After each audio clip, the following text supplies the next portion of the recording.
성공을 위한 매일 습관, 자기 개발에 필요한 경제 시사 뉴스를 매일 아침 전달하는 뉴스피드 5월 28일 시작합니다.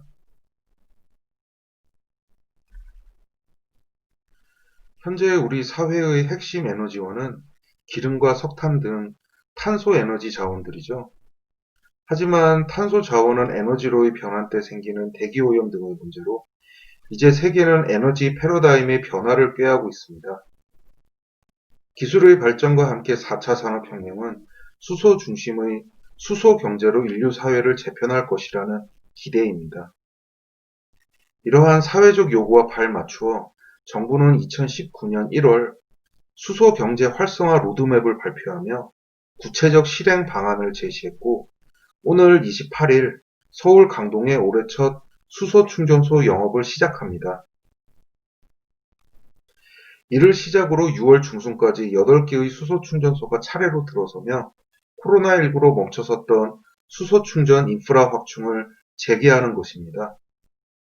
27일 산업통상자원부에 따르면 현대자동차는 GS칼텍스와 협업으로 서울 강동 수소 충전소 영업을 시작하기로 했습니다. 이곳은 기존의 기름 주유소와 LPG 충전소, 전기차 충전소에 수소 충전소까지 결합한 도심 첫 융복합 에너지 스테이션으로 그 첫 발을 내딛는 것입니다. 현대자동차가 충전소를 건립하고 GS칼텍스가 운영하는 이 충전소는 아침 8시부터 밤 10시까지 하루 70여 대 이상을 완충할 수 있는 규모입니다. 정부는 이곳 건설을 위해 수소 충전소 입지 규제를 완화하는 등 다양한 형태로 지원에 나섰습니다. 개발 제한 구역 내 수소 충전소를 허용하고 융복합 패키지형 자동차 충전소 시설 기준에 대한 특례도 허가했다고 하네요. 이를 시작으로 코로나19로 멈춰섰던 수소 인프라 확충 계획도 본격화됩니다. 6월 말까지 광주 남구, 충북 청주, 음성, 충주, 전북 완주, 강원 삼척에 수소 충전소가 들어설 예정입니다. 산업부 관계자는 수소 충전소 핵심 부품을 공급하는 외국 업체 인력의 입국이 코로나19로 어려워지며 시운전과 준공이 다소 연기됐지만 지난 14일부터 필수 해외 인력에 대한 자가격리 면제 프로그램이 시행됐고, 온라인 시운전 등의 방법으로 이번 수소 충전소 준공을 추진할 수 있었다고 밝혔습니다. 정부는 이를 바탕으로 수소 충전 인프라 구축에 더욱 속도를 낼 전망이며 2030년까지 전체 핵심 부품의 국산화 등을 위한 연구 지원 사업도 계획대로 추진한다는 방침입니다. 다만 수소 충전소를 올해 154개까지 늘리겠다는 원래 목표는 달성하기 어려울 전망입니다. 이에 따라 2022년 310개, 2040년 1200개 구축 계획도 장담할 수 없는 상황입니다. 현재 국내 수소 충전소는 26개이고 그나마 2곳은 보수 중이라 6월 말까지 8곳이 추가 가동을 시작한다 해도 34곳, 실제 영업하는 곳은 32곳뿐으로 올해 목표 달성은 현실적으로 어려워 보이네요. 이처럼 수소 충전소 설립에 어려움을 겪는 가장 큰 이유는 경제성입니다. 30억이 넘는 설치 비용에서 정부가 절반 정도를 지원하지만 사업자 부담 액수가 적지 않죠. 또한 아직 낮은 수요와 불안정한 가격 탓에 수익성을 담보하기 어렵습니다. 여기에 안전을 우려하는 인근 지역 주민의 반발도 적잖은 상황입니다. 이에 따라 정부는 범정부 수소 정책 컨트롤 타워인 수소경제연구위원회를 올해 7월 출범하고 수소 산업의 진흥과 유통, 안전 전담 기관 선정도 마칠 계획입니다. 참고로 업계 관계자에 따르면 코로나19 때문에 수소 충전 인프라 보급 일정에 차질이 생겼지만 전반적인 보급 속도는 주요 선진국들과 비교해도 빠른 편이라고 하네요. 사실 요즘 우리 하늘이 참 맑죠. 코로나로 경제 활동이 줄어든 이유 때문인데 수소 경제가 에너지 패러다임을 바꾼다면 이런 맑은 하늘을 더 많이 볼 수 있지 않을까 생각합니다.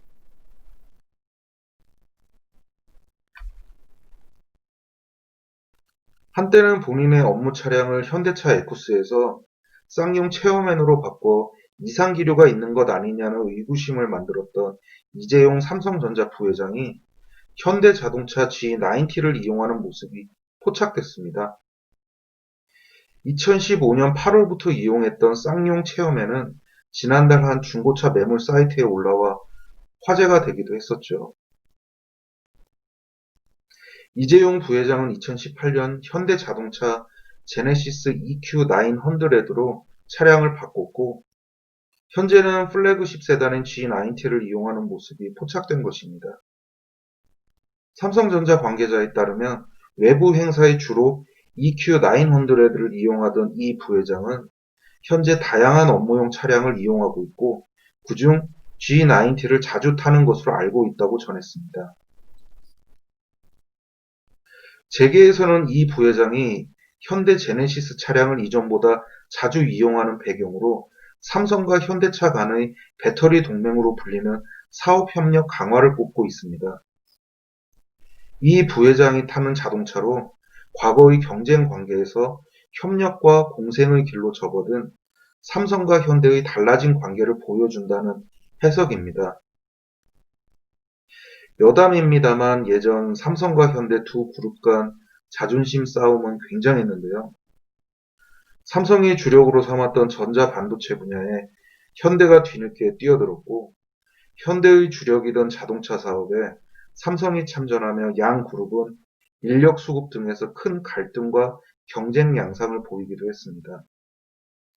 이제는 달라진 삼성과 현대의 관계가 좋은 결말로 이어지기를 바랍니다.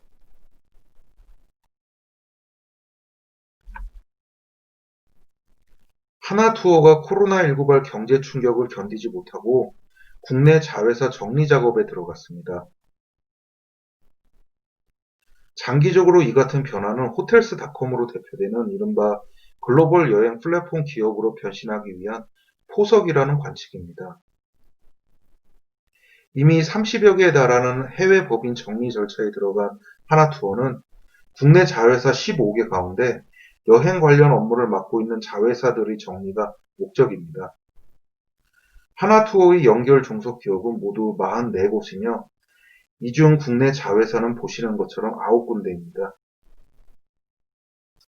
하나투어 핵심 관계자는 현재는 구조조정에 들어간 가운데 매각과 청산 또는 지분 정리를 놓고 검토 중이라고 밝혔습니다. 하나투어는 최근 400억 원을 들여 만든 차세대 여행 플랫폼 하나허브를 시험 가동 중입니다. 포스트 코로나 시대의 몸집을 줄여 핵심 사업으로 승부하겠다는 전략이겠죠. 이에 대해 여행업계는 하나투어를 시작으로 비대해진 여행업계에 지각 변동이 시작될 것이라고 전망했습니다. 하나투어의 자회사 정리 절차가 끝나고 나면 핵심인 하나투어와 마크호텔의 호텔업 그리고 SM 면세점의 면세점 사업만 남게 되지만 장기적으로는 호텔과 면세점도 포기하고 핵심 여행업만 남을 것이라는 시각도 있네요. 참고로 하나투어 내부에서는 올 것이 왔다는 평가입니다. 최근 자금난을 겪던 하나투어 경영에 사모펀드가 참여하면서 꾸준히 구조조정설이 돌았기 때문이죠. 엑시트, 즉 투자 자금 회수에 역점을 둔 사모펀드 특성상 경영 효율에 방점을 찍을 수밖에 없다는 분석입니다. 참고로 자회사 중 가장 덩치가 크면서도 실적 악화가 두드러졌던 사업은 마크업 호텔과 SM 면세점입니다. 올 1분기 순손실은 각각 33억과 65억이네요. 호텔과 관광 사업의 어려움을 보여줍니다.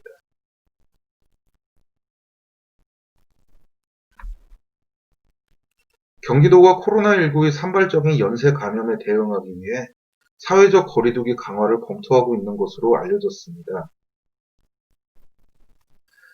현재 경기 부천시의 쿠팡 물류센터발 확진자는 36명으로 늘었고 그 수가 급격히 늘어나는 가운데 장덕천 부천시장은 페이스북을 통해 부천시는 사회적 거리두기로 복귀한다고 어제 27일 선언했습니다. 이희영 경기도 코로나19 긴급대책단장은 정례 브리핑에서 이태원 클럽발 집단 감염이 대규모로 번지지는 않고 있지만 지역사회의 산발적인 연쇄 감염이 계속되고 있다며 사회적 거리두기를 다시 강화할 필요가 충분히 있어 보인다고 밝혔습니다. 이태원 클럽발 유행이 3주 만에 7차 감염으로 이어졌고 식당 등 일반적인 상황에서도 많이 생기고 있다며 우려하기도 했습니다. 또한 그는 부천 쿠팡물류센터의 경우 첫 번째 확진자의 증상부터 발열까지 약 열흘의 시간이 걸렸다며 그 기간 동안 얼마나 많은 접촉자가 있을지 파악하기 어렵고 전파는 상당히 빠를 수 있다고 경계하고 경기도에서 객관적인 평가를 통해 사회적 거리두기를 다시 할지 결정할 것이라고 밝혔습니다. 한편 또 다른 배송업체인 마켓컬리의 서울시 송파구 장지동 물류센터에서도 확진자가 나와 방역당국은 혹시 대량 감염의 전파 가능성을 주시하고 있습니다.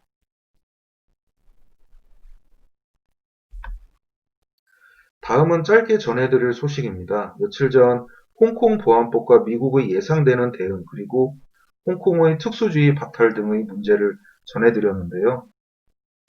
오늘이 중국 전인대에서 홍콩 보안법이 통과되는 날입니다. 코로나 대응 책임 공방과 홍콩 문제 그리고 환율까지 첨예하게 대립하고 있는 미국과 중국이 어떤 모습을 보일지 귀추가 주목되는 하루입니다. 혹시라도 우리 금융시장에 안 좋은 영향을 미치지 않을지 주목해 봐야겠습니다.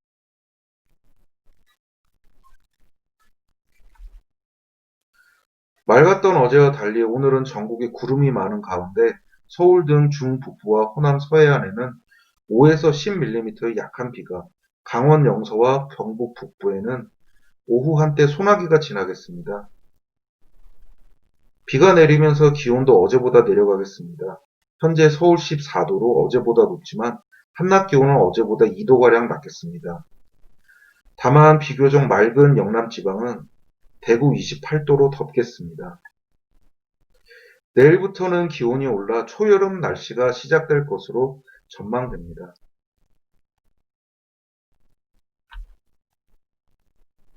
오늘도 자기 개발을 위해 하루하루 열심히 노력하는 당신은 정말 성공할 겁니다. 그런 당신을 SNG 트러스트는 매일 습관 자기 개발 뉴스로 응원합니다. 즐거운 출근길 되시고 구독과 좋아요 잊지 마세요. 감사합니다.